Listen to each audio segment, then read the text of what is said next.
What's up guys, Jörgen here.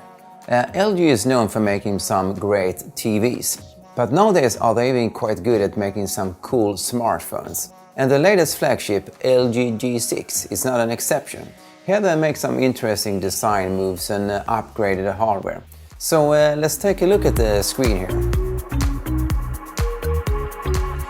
The screen is a little bit of the main attraction here on the LG G6.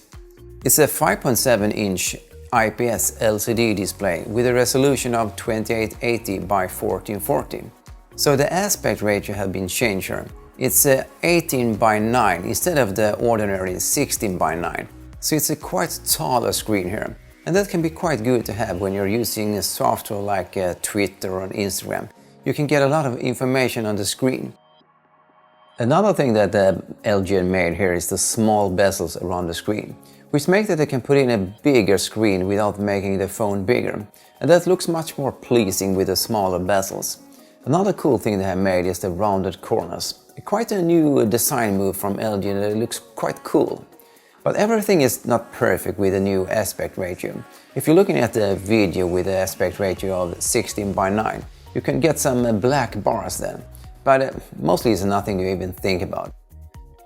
Let's take a look at the hardware. We have a Snapdragon 821, we have an Adreno 530 and 4 GB of RAM, and that's quite good. And then we have 32 GB of internal storage, which you can expand with a micro SD card up to 2 TB. But what I noticed is there are not such a big micro SD card out there today, and probably will cost like a used car. The phone is IP68 certified, so it's water and dust resistant here. And they even put in a USB Type-C port here, which can be used for fast charging your battery, which is a 3300 mAh battery. And they even have wireless charging here, so they have really upgraded the hardware here. And talking about hardware, they even have the headphone jack, which many don't want to lose, at least not yet.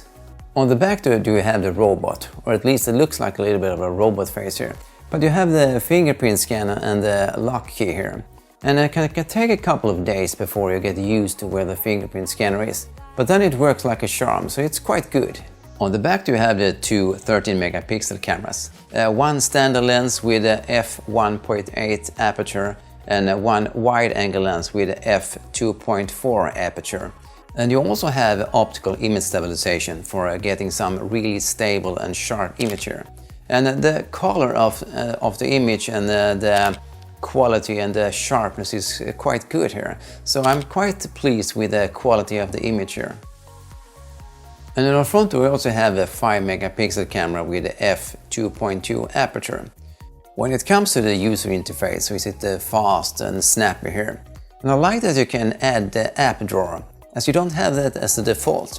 You just go into settings and display and home screen. And here can you customize a lot of things for your user interface. When it comes to the speaker, it is probably one of the weaker things here on the phone. It's a down-facing speaker here, and the sound is around a little bit below average here. But overall have LG made a really nice phone here with some interesting design features. So it's going to be interesting to see their upcoming phone later on. But right now it's the time to say goodbye, so I see you in the next one.